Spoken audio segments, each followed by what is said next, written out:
So as we begin, I'd like you to take a moment to see the other people in this Zoom room. As those of you, well, all of you have taken part in some Green Exodus activities in the past, so you know that we lean towards highly participative gatherings. And so our space together is made powerful and rich by each of us showing up fully present, resisting multitasking, and sharing our faces, our eyes and smiles and attention. So each of us fully present is the most important ingredient in creating the liveliness and energy of the space. So I invite you to take a moment and to see the other people in the Zoom room, both friends and strangers. And I invite you to kind of greet each other with a wave or a smile, just by way of saying hello. That's lovely, thank you. And it's a way that we kind of come together around this table of connectedness, this table of joy, grief, compassion, and surprising newness. So this table is supported by the United Church of Canada, nationally and locally by the Chinook Winds region of the United Church. Ralph Connor Memorial United Church is a core partner. Greg Woolley, minister at Ralph Connor, and Tony Snow, Indigenous lead for Hillhurst United Church, and Beth Lorimer with Kairos make up the advisory committee. So many of us come to this table from the land of the prairies, foothills and mountains, Chinooks, and the Bow River watershed, the land where Treaty 7 was made with the Blackfoot Confederacy, Siksika, Kainai, Piikani, the Tsuut'ina, the Stoney Nakoda Nations, and Métis Nation number 3, and all the people who make their home in the region of Treaty 7 of Southern Alberta. So I wanted to share something that happened for me as I was thinking about this gathering and preparing for it. There was a flip for me as I was anticipating and preparing this time.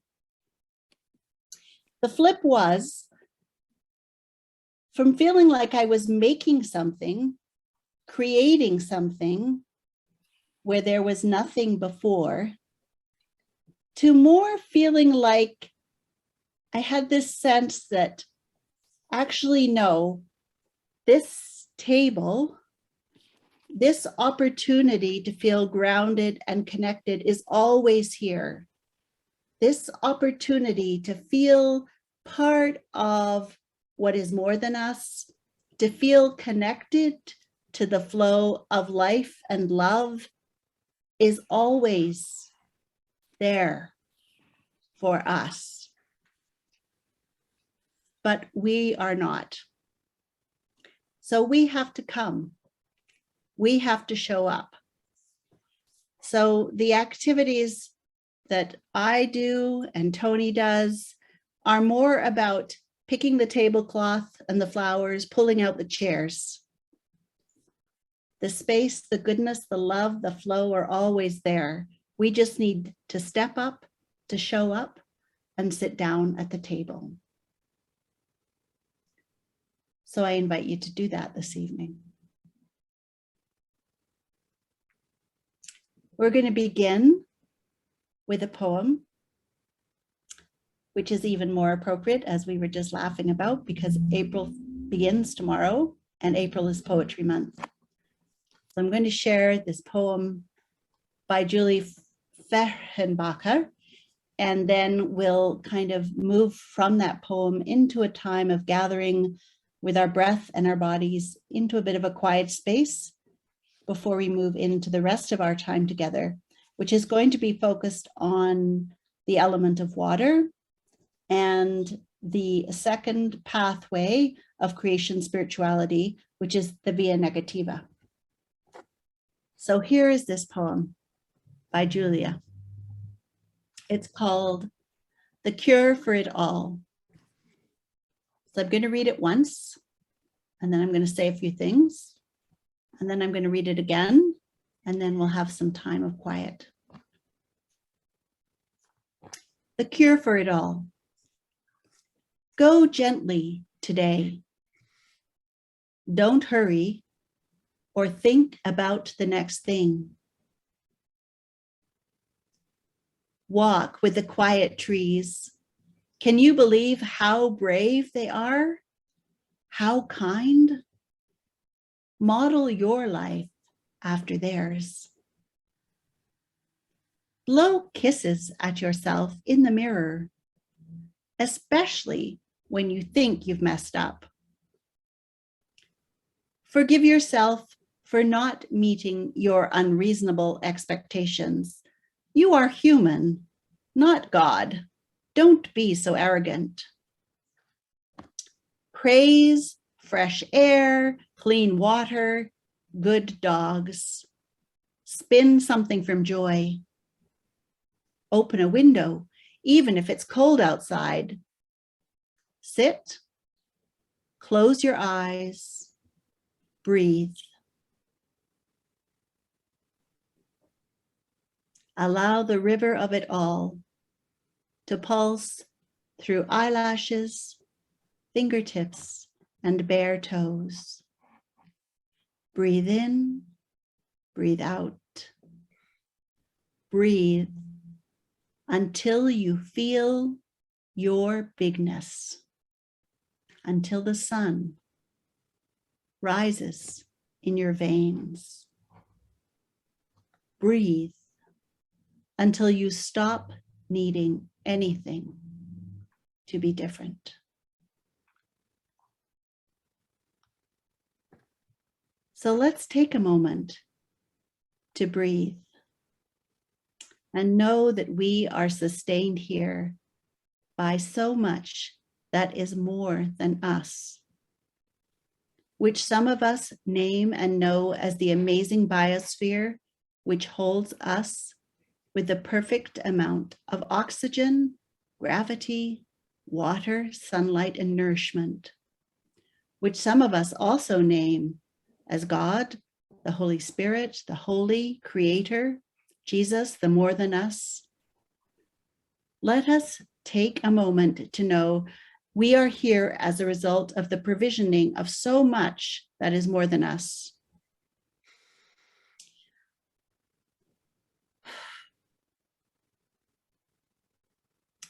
So I invite you to take 3 deep breaths to know your embeddedness in the myriad living systems of this planet. Feel the tangibility of your breath moving in and out of your body of its own accord as a sign that is always with you, with me, of our interwovenness with all that has been and all that will be. So what I'm going to do is I'm going to read the poem one more time. And when I get to the end of it, we'll have a couple of moments of quiet. And then when the moments of quiet are finished, I have some chimes and I'll ring them, and then we'll continue with the rest of our time together. So I invite you to just sink into the poem and sink into the quiet, which comes after the poem is finished.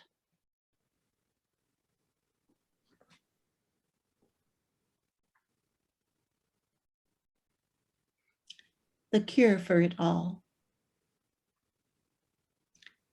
Go gently today. Don't hurry or think about the next thing.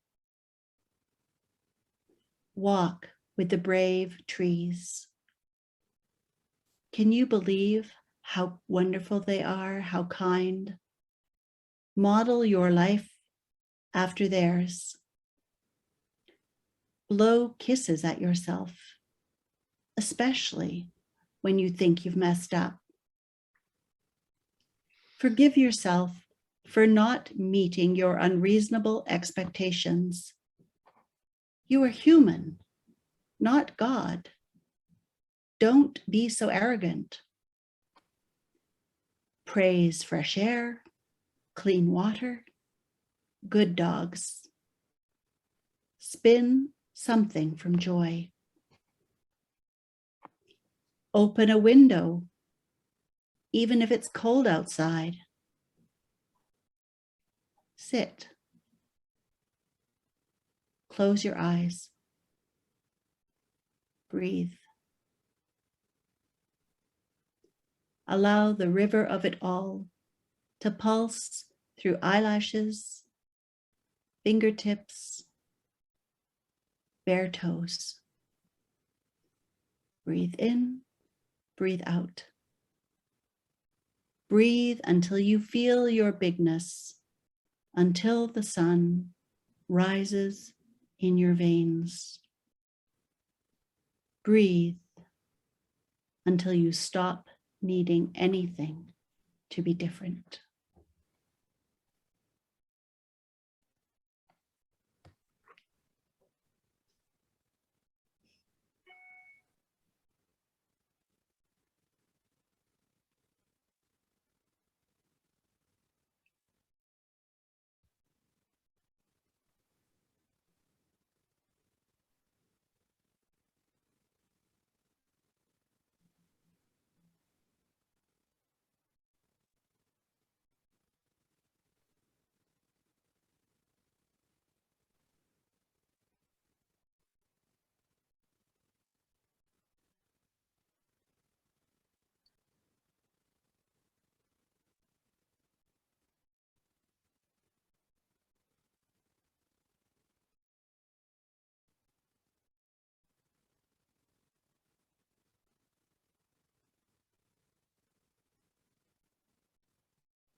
As a gathering of the goodness of our quiet, I share this becoming familiar poem by Denise Levertov, The Avowal.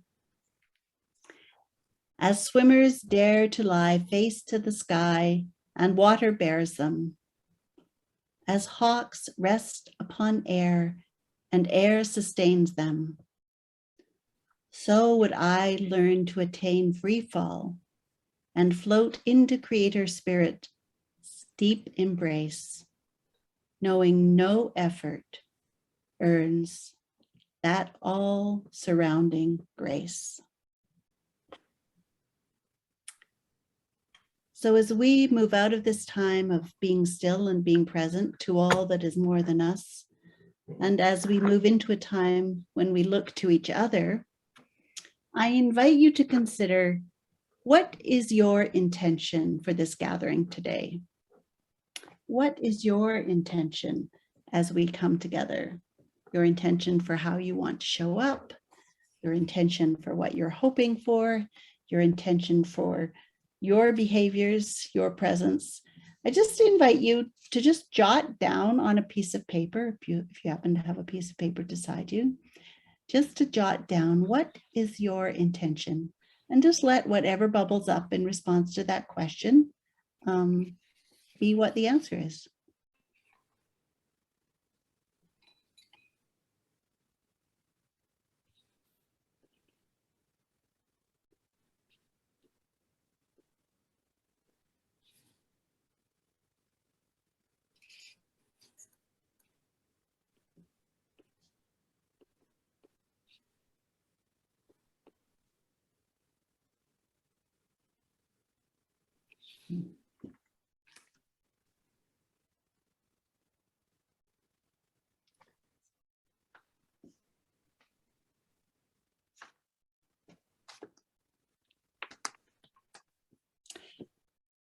So today we are looking at the Via Negativa as one of the 4 pathways of creation spirituality. It's described as a path of release. It's a path which explores the beauty of darkness and nothingness. It's a path about mystery. It's a path about silence and emptying, a path about letting go and letting be. And it's a path that acknowledges pain, and suffering as a real part of our spiritual journey. So that is what we're going to be exploring later in our time together today. To begin with, as we've been moving through the elements as a way to get a deeper, more robust understanding of our situation on the land, in the land, our understanding of land acknowledgement, Tony is introducing us to the element of water today. So Tony, I'm welcome and invite you to share. Thank you. Thank you. I'm just going to share a screen for a second here.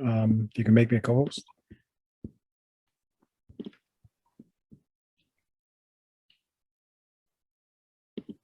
Should be working. Yep.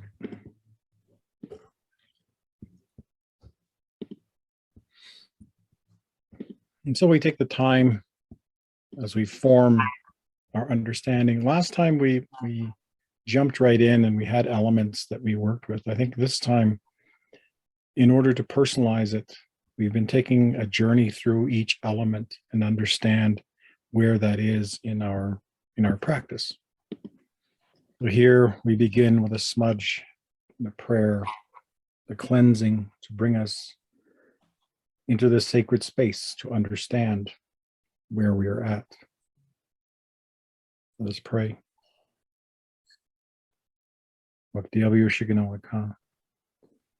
Creator God, as you watch over us in this land, help us to find balance, those things around us, that we may know the earth in our bones, in our ways. Jesus Christ, when Chabor Jezi, Chagawakam, Hogu, Harich, and the Rizi Narig, Chabichan, Nagahas, Nuguchet, Nea Ichias. Amen. So in this form that Sarah was just talking about, we began with the via positiva, the light and the beginning of the world, which we always begin when we look at the East, and then the development of that into the summertime month of growth and the return of all the green vegetation. In our language, it's called the season when everything, or the month when everything turns green. And so this idea of life burgeoning, and that from there, that movement into night, that movement into the inclement weather, the clouds, the waters, the storms that come. And that to me is how we find a different relationship about the water and how we form our understanding of connectedness to the earth around us. So in an acknowledgement of water, the earth is our mother, blessed in the cycles of rivers and melting and nourishing. We are balanced among the water flows and the lessons of creation. Our ancestors knew that we were connected to the spirit of water by its rhythms, its seasons, its cycles, for which we give thanks to our Creator. As we remember, our story is written in visions of light, earth, water, and wind.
as we step into this, we remember that there are many teachings about the elements, and here a lesson of water. And just want to create a thought here about the mountain stream. And I just want to say something talking about the mountain stream. There was once a stream that came down the mountainside. The stream sang a beautiful melody. It sang an eternal song. It sang the same beautiful song for centuries. Along came man, picked up a rock from the path of the stream and threw it away, thereby causing discord in the song of nature. By disturbing nature, he created disharmony in the song of nature. Many times we are not aware as people when we disturb and create disharmony in the song of the land. So we must be aware and think of the Indian teachings as we observe and live in the beautiful creation.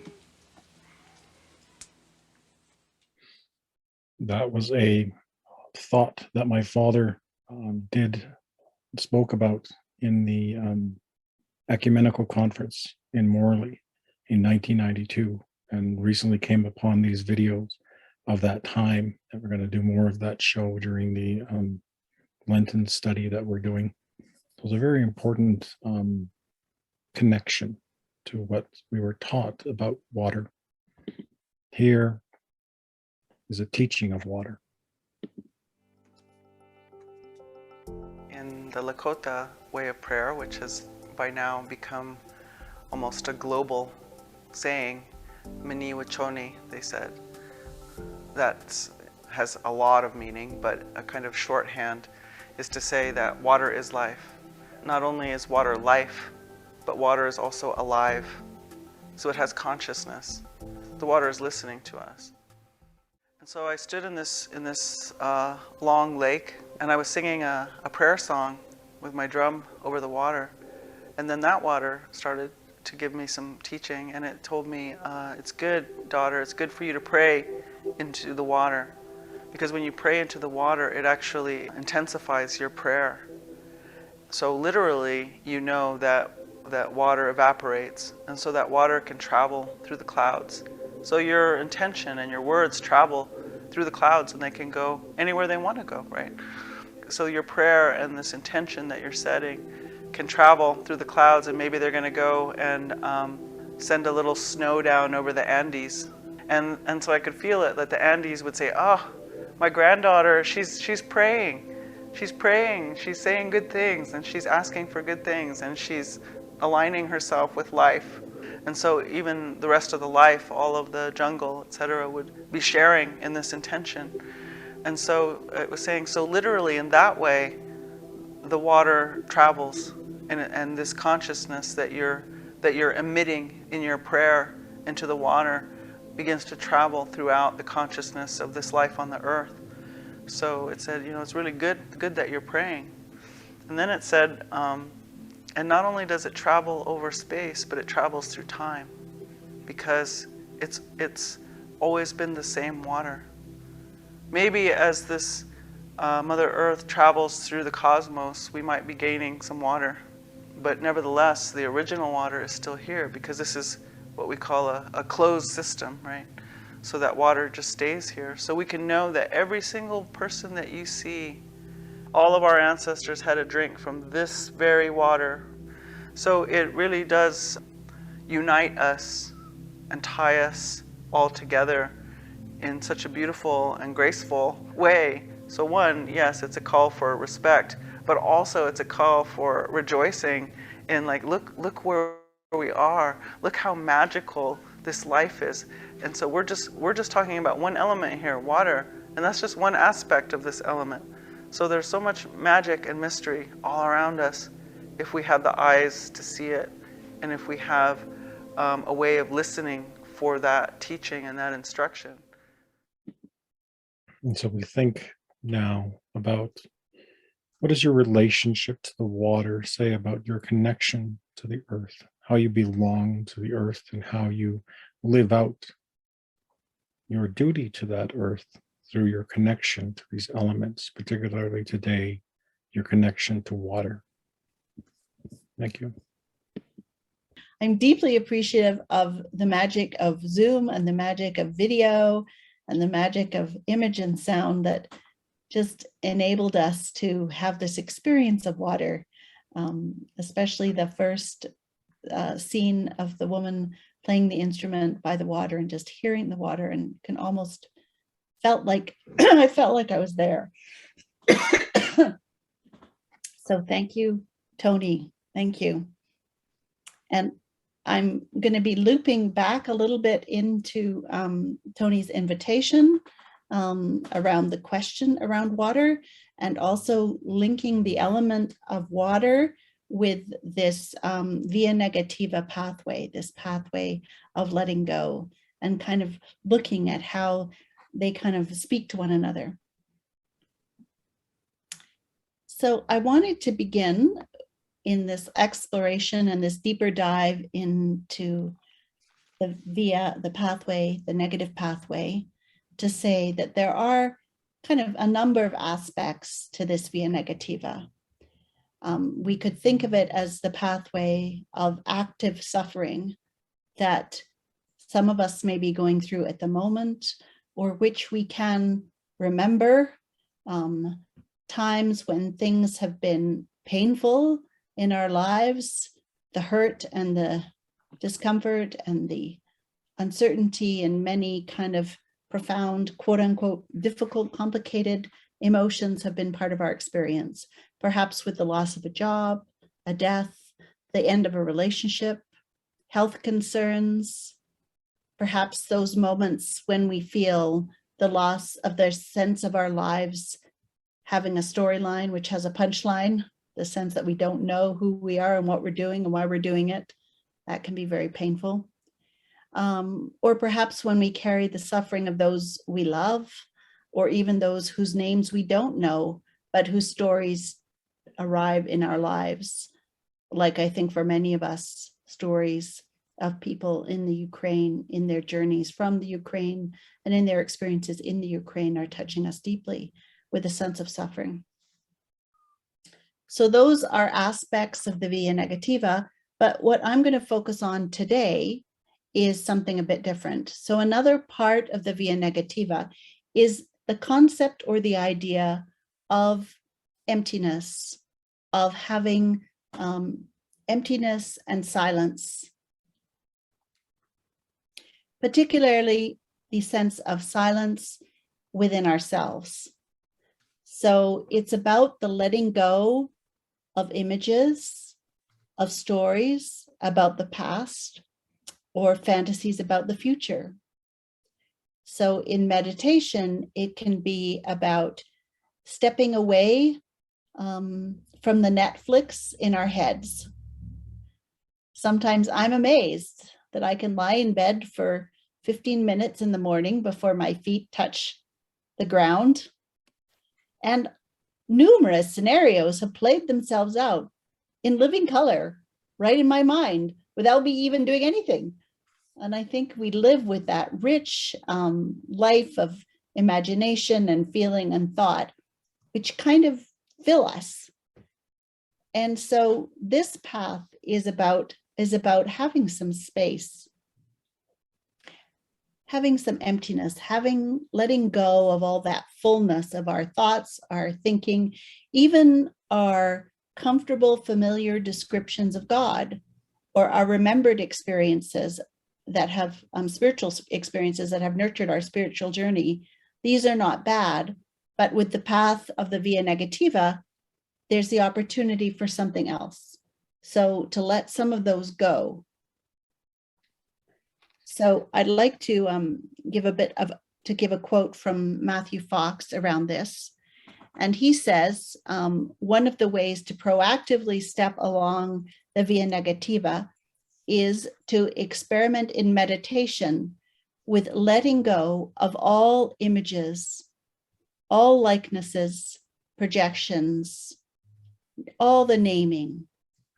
He talks about the need for silence that Zen speaks of, that wisdom literature celebrates, that Meister Eckhart praises, and that Thomas Merton calls for, is not just about oral silence. Silence means the letting go of all images, whether oral ones or auditory ones or visual ones, or inner ones or cognitive ones, or imaginative ones, whether of time or space or inner or outer. It is a radical letting go of language, a letting language go, a concentration on what is non-language, non-music, non-self, non-God. It is being, a being still. So that's a significant invitation. I'd like to share with you part of a poem by T.S. Eliot that I think also speaks to this. And this portion of this 4 quartets was a piece of poetry that I used to use long before I discovered meditation. I would use and read this poem to myself, this part of this poem, as a way to quit fighting, to let go, to be open, to try to be still. So these are the words from T.S. Eliot, and I'm sure many of you will know these and be familiar with them. I said to my soul, be still, and let the dark come upon you, which shall be the darkness of God. I said to my soul, be still, and wait without hope. For hope would be hope for the wrong thing. Wait without love. For love would be love of the wrong thing. There is yet faith, but the faith and the love are all in the waiting. Wait without thought, for you are not ready for thought. So the darkness shall be the light, and the stillness, the dancing.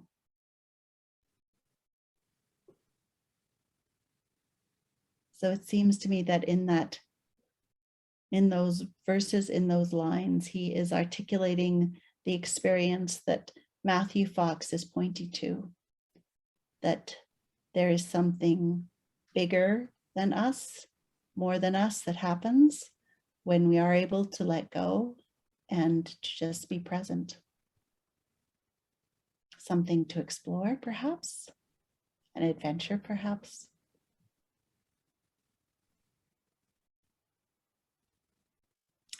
I'd like to link this to the work of someone that we may also be familiar with, which is Cynthia Bourgeault. And as I think some of you know, Cynthia Bourgeault is well known in Christian circles for being a guide and a scholar around centering prayer, which is a practice of meditation that has grown up within the Christian tradition. And one of the words that she uses to describe this process of letting go and being still is unclenching. So she talks about this release, this letting go, this sense of relaxing, of not grasping anymore. So that's part of what it feels like, kind of in your mind and in your body, as you step into this pathway. Here's a quote from Meister Eckhart. There, where clinging to things ends, is where God begins to be. There, where clinging to things ends, is where God begins to be. If a cask is to contain wine, you must first pour out the water. The cask must be bare and empty. Therefore, if you wish to receive divine joy and God, first pour out your clinging to things. Everything that is to receive must and ought to be empty. Therefore, if you wish to receive divine joy and God, first pour out your clinging to things. Everything that is to receive must and ought to be empty.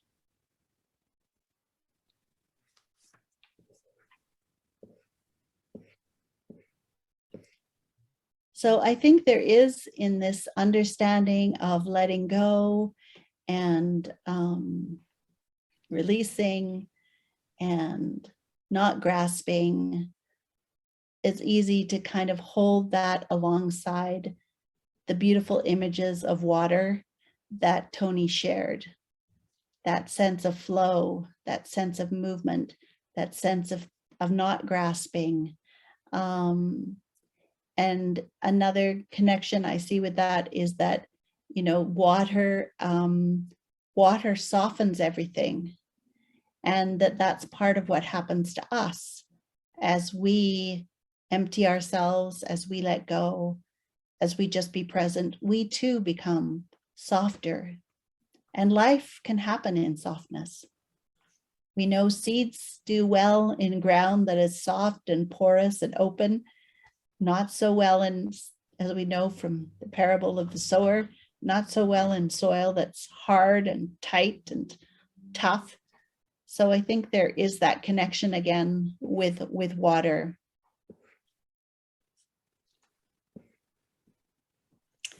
So what I would like to suggest that we do at this point is I'm going to invite you into some small groups, and we're going to use the structure which I think many of you are familiar with, but I will remind us again about this structure of being in triads. And the idea is that each person in the triad will have 3 minutes to share. And what I would invite you to do is to use your phone if you have one, or if you don't, you can ask someone else to keep time for you. But the suggestion is that you set your timer for 3 minutes. And in the triad, each person will have 3 minutes to speak. There's no crosstalk, there's no questions, there's no feedback, there's just presence. You need to be present, paying attention, giving the person who's speaking your kind of full-bodied presence, but you don't need to say anything. And then when it's your turn to speak, the same, you can speak and you can say, you don't need to reference what anybody else has said. I'll give you a question and you can address that question however seems kind of a fit for you. So the idea is that each person will be able to speak, but there isn't kind of dialogue about this. And then we'll come back into the larger group and there'll be some opportunity for kind of more kind of conversation. So when you are speaking, you're kind of the boss of the 3 minutes. So if you start with silence or partway through, you move to silence, or maybe you need silence for the whole time. That's your choice. So you're kind of the boss of the 3 minutes, however you want to use it. And if you're done, you can say you're done, and then it can move on to the other person. But don't feel just because you don't know what aren't filling the time with words, especially given what we're talking about. You don't have, you could please keep your 3 minutes. So what I'm going to invite you to think about is what's called the 3 R's. And I don't know if Greg or Tony is able to type this into the chat, because I can't talk and type into the chat at the same time. That's like, so the 3 R's are resonance, resistance, and realignment. Oh, look at that. Oh my goodness. Okay, so resonance is what we've been talking about so far today, what Tony has shared, what we've been learning about the Via Negativa. Are there things about that resonate with you, where you just go, yes, absolutely, this is just where I'm at, so good? Or are there things about this which you've experienced resistance to, like, no, I don't think so, or I don't want to, or kind of you feel yourself pulling away or pushing away? That's also important. And perhaps there's some choice that you feel called to make at this point, something new that's emerging, something that you're prepared to commit to, perhaps out of the conversation and the sharing and the learning that's happening this evening with this information. So I invite you to think about those and pick one. You don't have to pick all 3. If one of them really is a good kind of a channel for your reflections, or perhaps you want to speak to each of them, that can be your choice.